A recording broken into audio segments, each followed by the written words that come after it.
ಚಾನಲ್ಗೆ ಪ್ರೀತಿಪೂರ್ವಕ ಸ್ವಾಗತ. ನಾನು ನಾಗೇಶ್ ಶಾನ್ಬಾಗ್. ಹಿಂದಿನ ತರಗತಿಯಲ್ಲಿ ಪೂರ್ಣ ಸಂಖ್ಯೆಗಳು ಅನ್ನುವ ಬಗ್ಗೆ ತಿಳ್ಕೊಂಡಿದ್ದೇವೆ. ಇವತ್ತು ಅದಕ್ಕೆ ಸಂಬಂಧಪಟ್ಟಂತೆ ಅಭ್ಯಾಸ 2.1 ತಿಳ್ಕೊಳ್ಳೋಣ. ಅಭ್ಯಾಸ 2.1 ಮೊದಲನೇ ಲೆಕ್ಕ 10,999 ನಂತರದ 3 ಸ್ವಾಭಾವಿಕ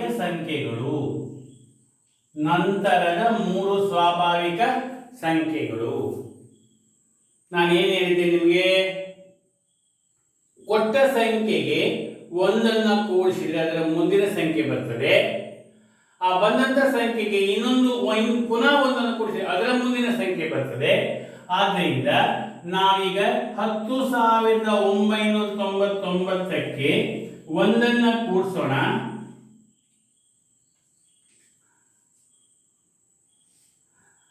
11,000 ಅನ್ನೋ ಮುಂದಿನ ಸಂಖ್ಯೆ ಬರ್ತದೆ.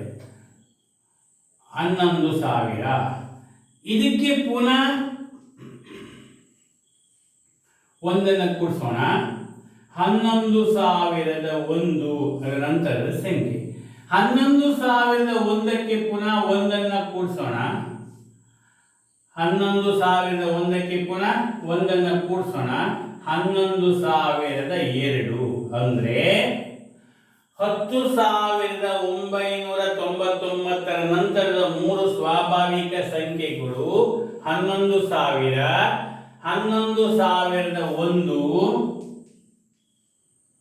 11,002.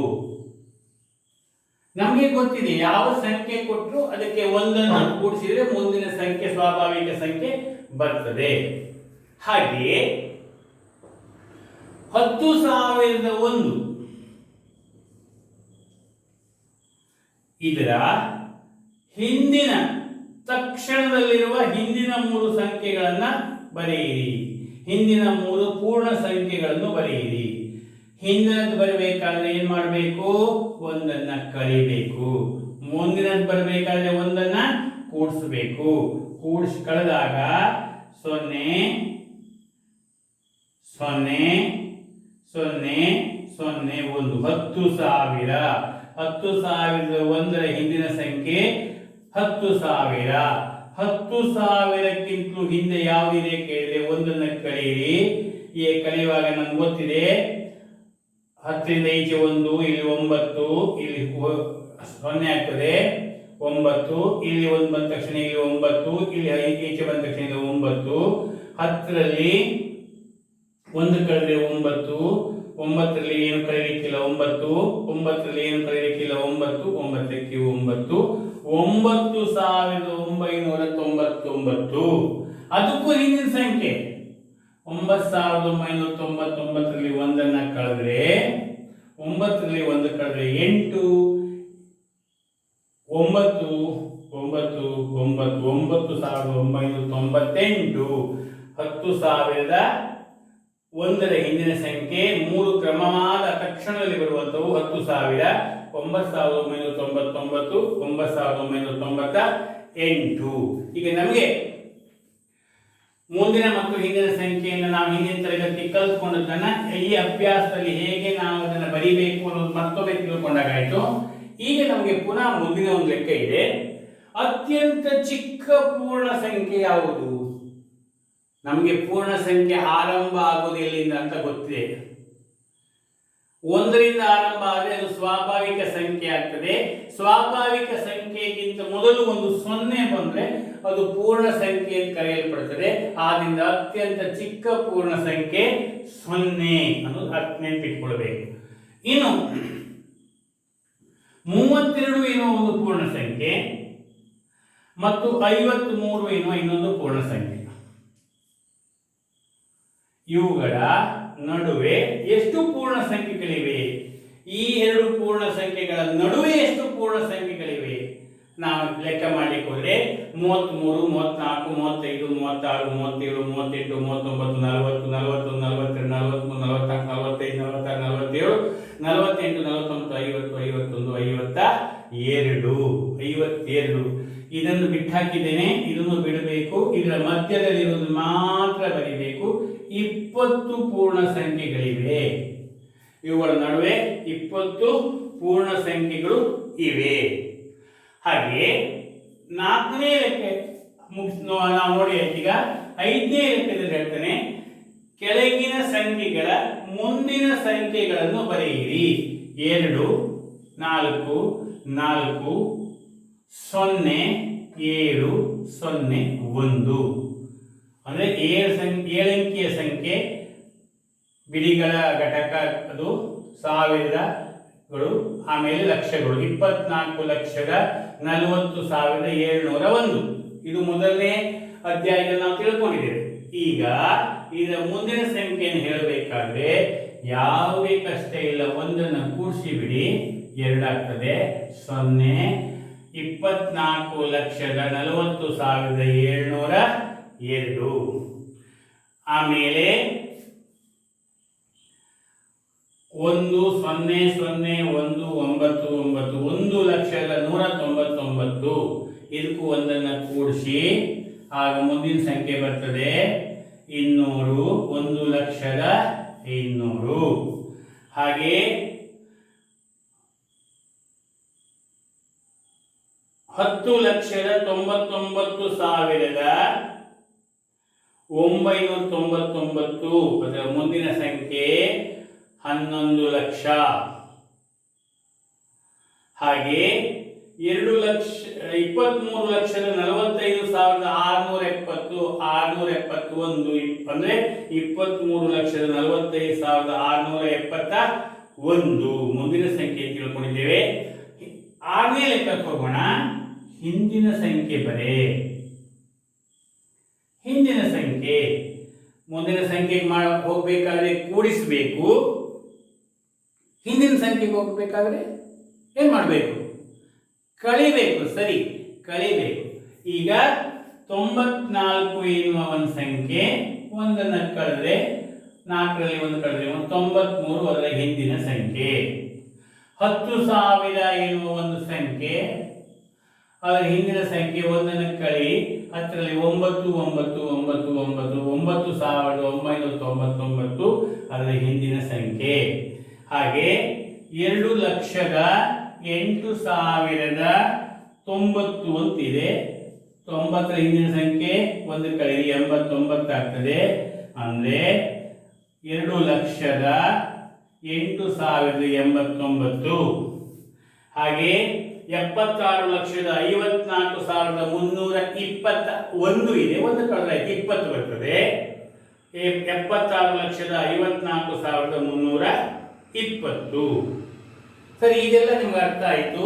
ಈಗ ಪುನಃ ನಾವು ಸಂಖ್ಯಾ ರೇಖೆಯ ಬಗ್ಗೆ ಸ್ವಲ್ಪ ನೆನಪು ಮಾಡಿಕೊಳ್ಳಿಕ್ಕೆ ಮುಂದಿನ ಲೆಕ್ಕವನ್ನು ಕೊಟ್ಟಿದ್ದಾನೆ. ಸಂಖ್ಯಾ ರೇಖೆ ಬಗ್ಗೆ ಏನು ಗೊತ್ತಿರಬೇಕು ನಮಗೆ? ಎಡ ಬಲಗಳ ಕಲ್ಪನೆ ಇರಬೇಕು. ಪ್ರತಿ ಜೊತೆಗಳಲ್ಲಿ ಸಂಖ್ಯಾ ರೇಖೆಯ ಮೇಲೆ ಯಾವ ಸಂಖ್ಯೆಯು ಇನ್ನೊಂದು ಸಂಖ್ಯೆಯ ಎಡಬದಿಯಲ್ಲಿ ಇರುತ್ತದೆ ತಿಳಿಸಿ. ಅವುಗಳ ನಡುವೆ ಸೂಕ್ತ ಚಿಹ್ನೆ, ಚಿಕ್ಕದು ದೊಡ್ಡದು, ಉಪಯೋಗಿಸಿ ಬರೆಯಿರಿ ಅಂತಿದೆ.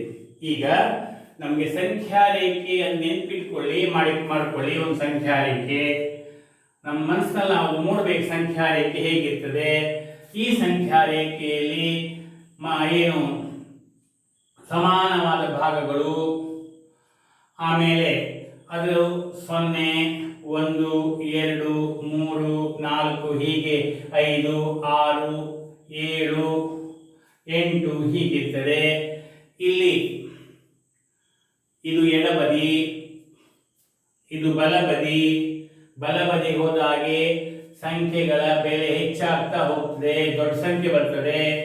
ಎಡಕ್ಕೆ ಬಂದರೆ ನಾವು ಪುನಃ ಕಡಿಮೆ ಸಂಖ್ಯೆ ಬರ್ತದೆ, ಚಿಕ್ಕ ಸಂಖ್ಯೆ ಬರ್ತದೆ. ಇದೆಲ್ಲ ನಮ್ಗೆ ಗೊತ್ತಿರಬೇಕು. ಅಂದರೆ ಎಡಬದಿಯಲ್ಲಿ ಸಂಖ್ಯಾ ರೇಖೆಯಲ್ಲಿ ಒಂದು ದೊಡ್ಡ ಸಂಖ್ಯೆ ಎಡಬದಿಯಲ್ಲಿ ಸಣ್ಣ ಸಂಖ್ಯೆ ಇರ್ತದೆ.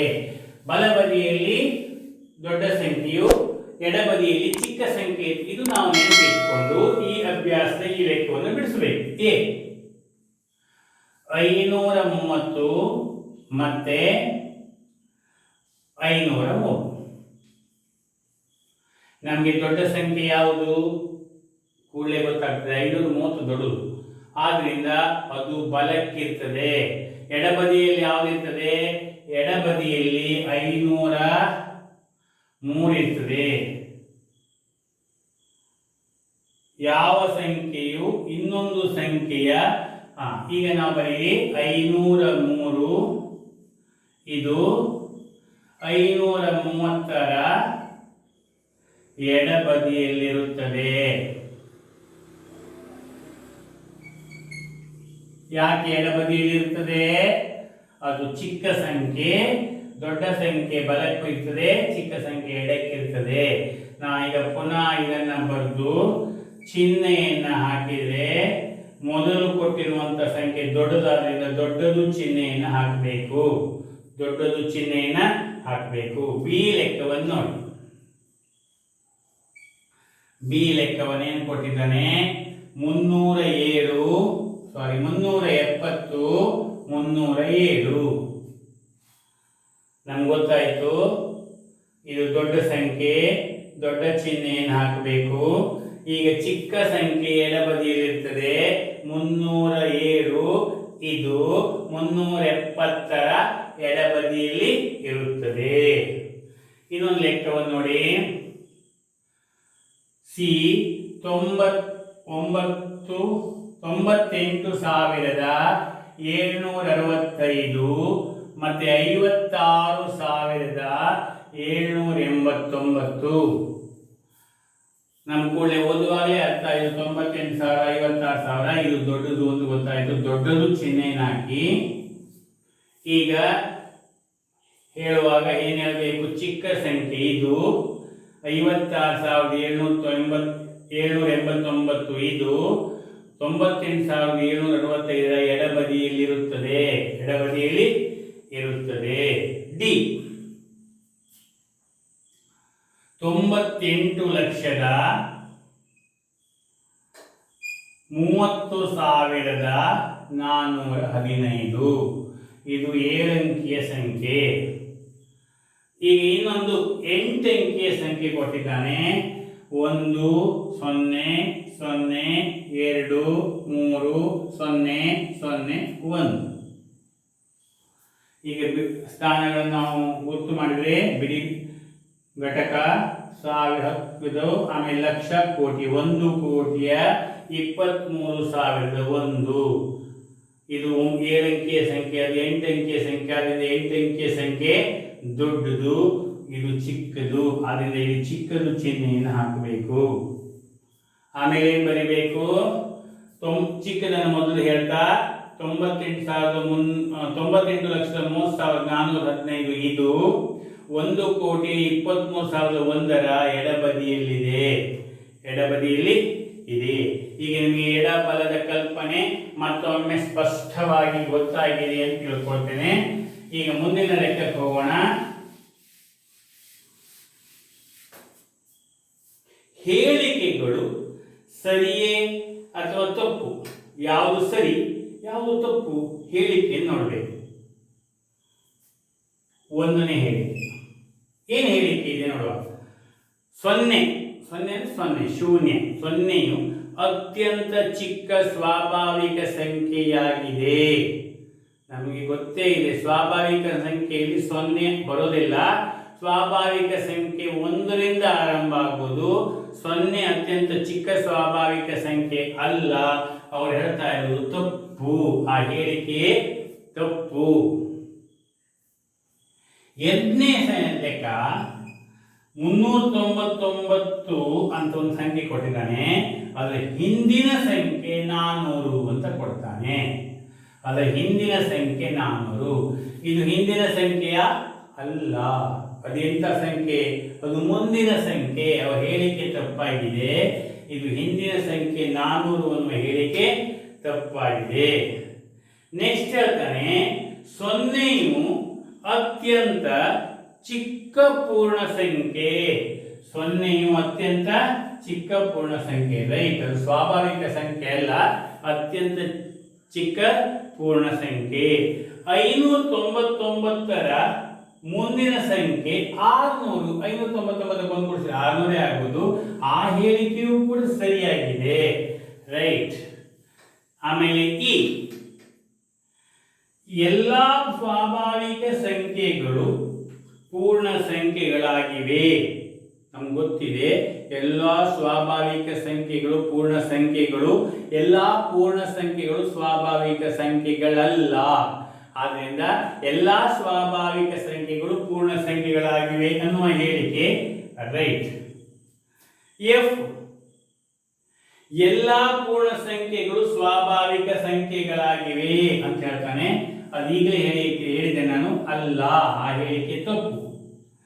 ಪೂರ್ಣ ಸ್ವಾಭಾವಿಕ ಸಂಖ್ಯೆಗಳೆಲ್ಲವೂ ಕೂಡ ಪೂರ್ಣ ಸಂಖ್ಯೆಗಳೇ, ರೈಟು. ಪೂರ್ಣ ಸಂಖ್ಯೆಗಳೆಲ್ಲವೂ ಸ್ವಾಭಾವಿಕ ಸಂಖ್ಯೆಗಳಲ್ಲ, ಅದು ಹೇಳಿಕೆ ತಪ್ಪು. ಜಿ ನೋಡೋಣ. ಎರಡಂಕಿಯ ಸಂಖ್ಯೆಯ ಹಿಂದಿನ ಸಂಖ್ಯೆಯು ಯಾವತ್ತೂ ಒಂದಂಕಿಯ ಸಂಖ್ಯೆ ಆಗಿರುವುದಿಲ್ಲ. ಎರಡಂಕಿಯ ಸಂಖ್ಯೆಯ ಹಿಂದಿನ ಸಂಖ್ಯೆ, ಎರಡಂಕಿ ಸಂಖ್ಯೆ ಅಂತ ಒಂದು ಉದಾಹರಣೆ ತೆಗೆದುಕೊಳ್ಳೋಣ. ಏನು 18, ಅದರ ಹಿಂದಿನ ಸಂಖ್ಯೆ ಒಂದಂಕಿ ಸಂಖ್ಯೆ ಆಗಿರುವುದಿಲ್ಲ. ನಿಮ್ಮ ಮನಸ್ಸಿಗೆ ಹೇಳ್ತದೆ, ಹೌದು 17 ಬರ್ತದೆ, ಆದರೆ 10 ತೆಗೆದುಕೊಳ್ಳಿ, ಎರಡಂಕಿಯ ಸಂಖ್ಯೆ. ಇದು ಹಿಂದಿನ ಸಂಖ್ಯೆ ಎಷ್ಟು ಬರ್ತದೆ? 9 ಬರ್ತದೆ. ಅದು ಎರಡಂಕಿ ಸಂಖ್ಯೆ ಅಲ್ಲ, 1. ಆದ್ದರಿಂದ ಎರಡಂಕಿಯ ಹಿಂದಿನ ಸಂಖ್ಯೆ ಒಂದಂಕಿ ಸಂಖ್ಯೆ ಆಗೋದಿಲ್ಲ ಅಂತ ಹೇಳಲಿಕ್ಕೆ ಆಗೋದಿಲ್ಲ. ಆಗಬಹುದು, ಆಗದೇ ಇರಲೂಬಹುದು. ಆದ್ದರಿಂದ ಅವರ ಹೇಳಿಕೆ ತಪ್ಪಾಗಿದೆ. ಒಂದು ಅತ್ಯಂತ ಚಿಕ್ಕ ಪೂರ್ಣ ಸಂಖ್ಯೆ. ನೆಕ್ಸ್ಟ್ ಏನಾಗ್ತಾನೆ? ಈ ಹೇಳಿಕೆ ತಪ್ಪು. ಹಾಗೆ ಎಚ್ ಹೋಗೋಣ. ಎಚ್ ಒಂದು ಅತ್ಯಂತ ಚಿಕ್ಕ ಪೂರ್ಣ ಸಂಖ್ಯೆ ಅಲ್ಲ, ಒಂದು ಅತ್ಯಂತ ಚಿಕ್ಕ ಸ್ವಾಭಾವಿಕ ಸಂಖ್ಯೆ. ಪೂರ್ಣ ಸಂಖ್ಯೆ 0 ಚಿಕ್ಕ ಪೂರ್ಣ ಸಂಖ್ಯೆ, ಆದರೆ ಇದು ಹೇಳಿಕೆ ತಪ್ಪು. ನೆಕ್ಸ್ಟ್ ನೋಡುವ. ಸ್ವಾಭಾವಿಕ ಸಂಖ್ಯೆ 1ಕ್ಕೆ ಹಿಂದಿನ ಸಂಖ್ಯೆಯಾಗಿ ಸ್ವಾಭಾವಿಕ ಸಂಖ್ಯೆ ಇರುವುದಿಲ್ಲ. 1ಕ್ಕಿಂತ ಹಿಂದೆ ಸ್ವಾಭಾವಿಕ ಸಂಖ್ಯೆ ಇರುವುದಿಲ್ಲ. ಸರಿ, ಹಿಂದಕ್ಕಿರುವುದು ಪೂರ್ಣ ಸಂಖ್ಯೆ. ಆದ್ದರಿಂದ ನಾವು ನೆನಪಿಟ್ಕೊಳ್ಬೇಕು, HI ಇದು ರೈಟ್. ನೆಕ್ಸ್ಟ್ ನೋಡೋಣ. ಈ 4 ಹೇಳಿಕೆಗಳಿವೆ ನೋಡೋಣ. ಜೆ ಪೂರ್ಣ ಸಂಖ್ಯೆ 1ಕ್ಕೆ ಹಿಂದಿನ ಪೂರ್ಣ ಸಂಖ್ಯೆ ಇರುವುದಿಲ್ಲ. ಪೂರ್ಣ ಸಂಖ್ಯೆ ಹಿಂದಿನ ಸಂಖ್ಯೆ 0 ಇದೆ, ಇರೋದಿಲ್ಲ ಅಂತ ಹೇಳಿದ್ರೆ ಸ್ವಾಭಾವಿಕ ಸಂಖ್ಯೆಗೆ ಮಾತ್ರ 1 ಅನ್ನುವ ಸ್ವಾಭಾವಿಕ ಸಂಖ್ಯೆಗೆ ಹಿಂದಿನ ಸಂಖ್ಯೆ ಇರುವುದಿಲ್ಲ. 1 ಅನ್ನು ಪೂರ್ಣ ಸಂಖ್ಯೆಯಾಗಿ ತೆಗೆದುಕೊಂಡ್ರೆ ಅದರ ಹಿಂದೆ 0 ಎನ್ನುವ ಒಂದು ಪೂರ್ಣ ಸಂಖ್ಯೆ ಬರ್ತದೆ. ಆದರೆ ಈ ಹೇಳಿಕೆಯು ತಪ್ಪು. ನೆಕ್ಸ್ಟ್ 13 ಪೂರ್ಣ ಸಂಖ್ಯೆ 13 ಮತ್ತು 11ರ ನಡುವೆ 11 ಮತ್ತು 12ರ ನಡುವೆ ಇರುತ್ತದೆ. ಪುನಃ ಅರ್ಥ ಮಾಡ್ಕೊಳ್ಳಿ ಓದುವಾಗ. ಪೂರ್ಣ ಸಂಖ್ಯೆ 13 ಅನ್ನುವುದು 11 ಮತ್ತು 12ರ ಮಧ್ಯೆ ಬರ್ತದೆ. ಸರಿಯಾ? 11, 12ರ ಮಧ್ಯೆ ಯಾವ ಅಂಕೆ ಬರೋದಿಲ್ಲ. ಹೇಳಿಕೆ ಏನಾಗಬೇಕಿತ್ತು? 13 11 ಮತ್ತು 12ರ ನಂತರ ಬರುತ್ತದೆ ಆಗಬೇಕಿತ್ತು, ಅದರ ನಡುವೆ ಬರುತ್ತದೆ ಅಂತ ಹೇಳಿದ್ದಾನೆ. ಅದರಿಂದ ಈ ಹೇಳಿಕೆ ಕೂಡ ಕೆ ಅನ್ನುವ ಹೇಳಿಕೆ ಅದು ಕೂಡ ತಪ್ಪು. ಹೇಳಿಕೆ ತಪ್ಪು. ಐ ಪೂರ್ಣ ಸಂಖ್ಯೆ 0ಗೆ ಹಿಂದಿನ ಪೂರ್ಣ ಸಂಖ್ಯೆ ಇರುವುದಿಲ್ಲ. ಅತ್ಯಂತ ಚಿಕ್ಕ ಪೂರ್ಣ ಸಂಖ್ಯೆ 0 ಅಂತ ಹೇಳಿದ್ವಿ, ಅದರ ಹಿಂದೆ ಮತ್ತೆ ಪೂರ್ಣ ಸಂಖ್ಯೆ ಇರಲಿಕ್ಕೆ ಸಾಧ್ಯ ಇಲ್ಲ. ಆದ್ದರಿಂದ ಆ ಜೆ ಕೆ ಎಲ್ ಎನ್ನುವುದು ಕೆ ಆಯಿತು, ಎಲ್ ಎನ್ನುವುದು ಕೂಡ ರೈಟ್. ಕೊನೆಯ ಹೇಳಿಕೆ ನೋಡಿ. ಎರಡಂಕಿಯ ಸಂಖ್ಯೆಯ ಮುಂದಿನ ಸಂಖ್ಯೆಯು ಯಾವಾಗಲೂ ಎರಡಂಕಿಯ ಸಂಖ್ಯೆಯೇ ಆಗಿರುತ್ತದೆ. ಹೌದೌದು ಅಂತ ನೀವು ಹೇಳ್ತೀರಿ, ಈಗ ನಮ್ಗೆ ಗೊತ್ತಾಯ್ತು. 13 ಇದರ ಮುಂದಿನ ಸಂಖ್ಯೆ 14, ಎರಡಂಕಿಯ ಸಂಖ್ಯೆ ಮುಂದಿನ ಸಂಖ್ಯೆ ಎರಡಂಕಿಯ ಸಂಖ್ಯೆ ಆಗಿರ್ತದೆ. ಹಾಗೆ 50 ತೆಗೆದುಕೊಂಡ್ರೆ 50 ಅಂತೆಲ್ಲ ಹೇಳ್ತಾ ಹೋಗ್ತೀರಿ. ಎರಡಂಕಿಯ ಸಂಖ್ಯೆ ಮುಂದಿನ ಸಂಖ್ಯೆ ಎರಡಂಕಿಯ ಸಂಖ್ಯೆ ಆಗಿರ್ತದೆ ಅಂತ ನೋಡಿ. 99 ಎರಡಂಕಿಯ ಸಂಖ್ಯೆ, ಅದರ ಮುಂದಿನ ಸಂಖ್ಯೆ ಯಾವುದು? 3. ಇದೆಷ್ಟು ಅಂಕಿಯ ಸಂಖ್ಯೆ? 3 ಅಂಕಿಯ ಸಂಖ್ಯೆ. ನಾನು ಹೇಳ್ತಾ ಇದ್ದೇನೆ, ಎರಡಂಕಿಯ ಸಂಖ್ಯೆಯ ಮುಂದಿನ ಸಂಖ್ಯೆ ಎರಡಂಕಿಯ ಸಂಖ್ಯೆ ಆಗಬೇಕಂತ ಏನಿಲ್ಲ. ಹಾಗೆಯೇ ಎಲ್ಲ ಎರಡಂಕಿಯ ಸಂಖ್ಯೆ ಮುಂದಿನ ಸಂಖ್ಯೆ 2 ಅಂಕಿ ಸಂಖ್ಯೆ ಆಗಿರೋದಿಲ್ಲ, 3 ಅಂಕಿ ಸಂಖ್ಯೆಯು ಕೂಡ ಬರ್ತದೆ. ಆದ್ದರಿಂದ ಈ ಹೇಳಿಕೆ ಕೂಡ ತಪ್ಪು ಅಂತ ಹೇಳ್ತಾ ಇವತ್ತು ನಾವು ಅಭ್ಯಾಸ 2.1 ಪೂರ್ತಿಯಾಗಿ ತಿಳ್ಕೊಂಡಿದ್ದೇವೆ. ನಿಮ್ಗೆಲ್ಲರಿಗೆ ಅರ್ಥ ಆಗಿದೆ ಅಂತ ತಿಳ್ಕೊಂಡು ಇವತ್ತಿನ ಪಾಠವನ್ನು ಇಲ್ಲಿಗೆ ಮುಕ್ತಾಯ ಮಾಡ್ತಾ ಇದ್ದೇನೆ.